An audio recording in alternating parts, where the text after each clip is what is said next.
بسم اللہ الرحمن الرحیم۔ پچھلے دو پارٹ میں ہم نے بیعت عقبہ اولا یا کہیں پہلی بیعت عقبہ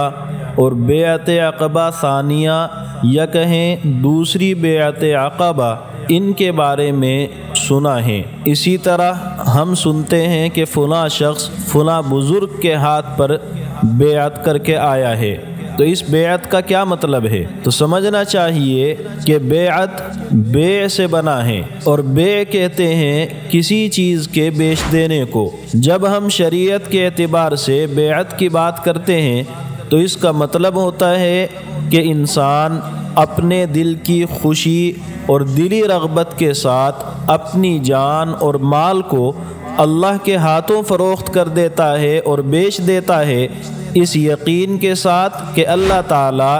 اس کے بدلے مجھے جنت عطا فرمائے گا۔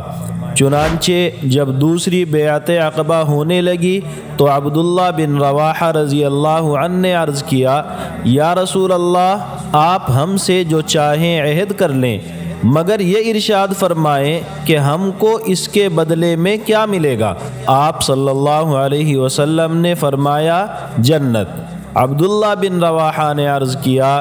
بڑے نفع کی خریداری ہے، ہم اس کو توڑنے پر ہرگز راضی نہیں ہوں گے۔ اسی لیے اللہ تعالیٰ نے قرآن کریم میں ارشاد فرمایا ہے، یقینی بات ہے کہ اللہ تعالیٰ نے مسلمانوں کی جانوں اور مالوں کو جنت کے عوض میں خرید لیا ہے۔ یہ لوگ خدا کی راہ میں جنگ و قتال کرتے ہیں، جس میں کبھی مارتے ہیں کبھی مارے جاتے ہیں، یہ اللہ کا سچا وعدہ ہے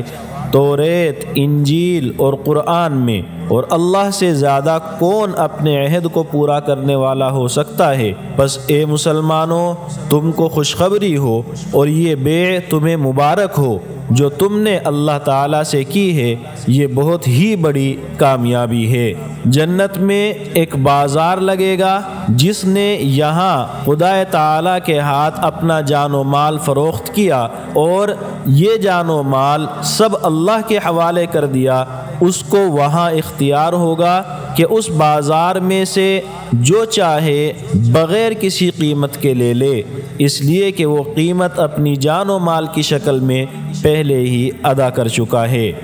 یہ وہ بیعت تھی جو اللہ کے رسول صلی اللہ علیہ وسلم کے ہاتھوں پر صحابہ کرام نے کی ہیں۔ ہمارے اس زمانے میں جو لوگ اللہ والوں اور بزرگوں کے ہاتھ پر بیعت کرتے ہیں، اس کی حقیقت بھی یہی ہے کہ وہ پیر و مرشد اور اس کے مرید یا اس کے شاگرد کے درمیان ایک معاہدہ اور ایگریمنٹ ہوتا ہے۔ مرشد یا پیر یہ وعدہ کرتا ہے کہ وہ اس کو اللہ تعالیٰ کے احکام کے مطابق زندگی گزارنا سکھائے گا،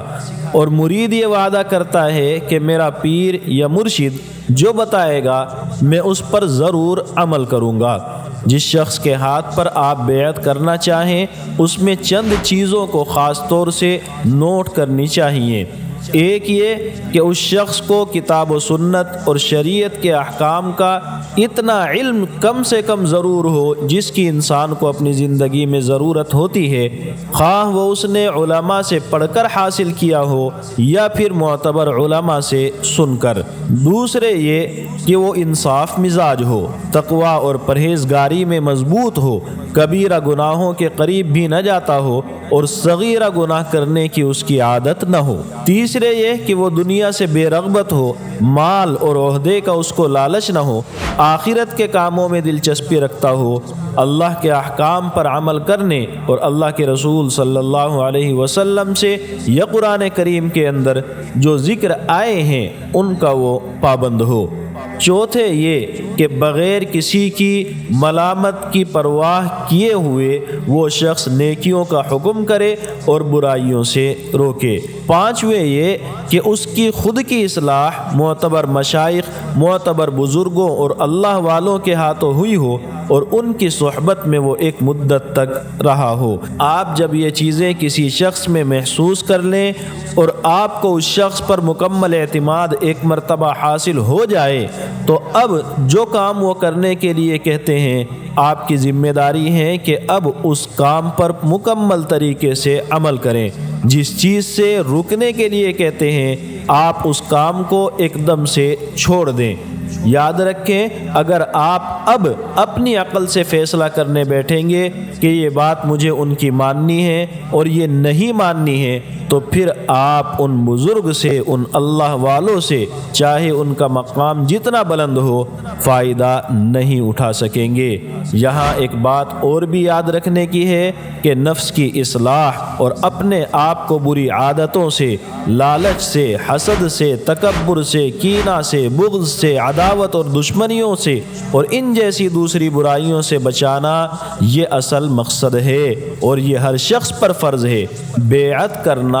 فرض یا واجب اگرچہ نہیں ہے، اس کے بغیر بھی کسی بزرگ اللہ والے کی رہنمائی میں اپنے نفس کی اصلاح ممکن ہے، لیکن بیعت چونکہ اللہ کے رسول صلی اللہ علیہ وسلم اور صحابہ کی سنت ہے اور معاہدے اور آپس کے ایگریمنٹ کی وجہ سے پیر اور مرید دونوں کو اپنی ذمہ داریوں کا احساس بھی مضبوط رہتا ہے،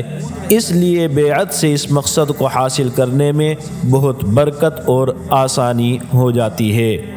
محمد بن اسحاق فرماتے ہیں کہ اللہ کے رسول صلی اللہ علیہ وسلم بیعت کے وقت صرف مردوں سے مصافحہ فرماتے تھے، عورتوں سے مصافحہ نہیں فرماتے تھے، بلکہ ان باتوں پر صرف زبانی اقرار اور عہد لیتے جو سورہ ممتحنہ کی ایک آیت کے اندر آئی ہیں کہ اللہ کے ساتھ کسی کو شریک نہ کریں گی، نہ چوری کریں گی، نہ بدکاری کریں گی، نہ اپنی اولاد کو قتل کریں گی، نہ بہتان لگائیں گی جسے اپنے ہاتھ اور پاؤں کے درمیان گھڑ کر کے لائی ہوں، یعنی کسی اور کے بچے کو اپنے شوہر کا بچہ نہیں بتلائیں گی، نہ کسی نیک کام میں آپ کی اے نبی یہ نافرمانی کریں گی۔ ان 7 باتوں پر اللہ کے رسول زبانی عہد لیتے اور یہ فرماتے کہ جاؤ تم سے بیعت ہو گئی ہے۔ چنانچہ ام المؤمنین حضرت عائشہ صدیقہ رضی اللہ عنہا فرماتی ہیں کہ رسول اللہ صلی اللہ علیہ وسلم اس آیت کے نازل ہونے کے بعد ان مومن عورتوں کو پرکھتے اور ان کا امتحان لیتے جو ہجرت کر کے مکہ سے مدینہ آتی تھی، جس آیت میں اللہ کے رسول کو اس چیز کا حکم ملا تھا۔ عروہ نے بیان کیا کہ حضرت عائشہ نے فرمایا جو عورت آیت میں مذکورہ ان شرطوں کا اقرار کر لیتی، نبی کریم صلی اللہ علیہ وسلم اس سے زبانی طور پر بیعت کر لیتے اور یہ فرماتے کہ میں نے تمہاری بیعت قبول کر لی ہے، اور ہرگز نہیں، اللہ کی قسم، نبی کریم صلی اللہ علیہ وسلم نے کسی عورت کا ہاتھ بیعت لیتے وقت کبھی نہیں چھوا۔ آپ ان سے صرف زبانی بیعت لیتے تھے کہ آیت میں مذکورہ باتوں پر قائم رہنا۔ حضرت اسماء بنت یزید رضی اللہ عنہا فرماتی ہیں کہ رسول اللہ صلی اللہ علیہ وسلم نے ارشاد فرمایا کہ میں عورتوں سے مصافحہ نہیں کرتا، صرف اللہ کی اطاعت کا عہد لیتا ہوں۔ اس لیے آج کل کے جعلی پیروں کا جو عمل اس کے خلاف چل رہا ہے، اسلام کا اس سے دور دور کا بھی کوئی رشتہ نہیں ہے۔ لوگوں کو چاہیے کہ ان سے دھوکے میں نہ آئیں۔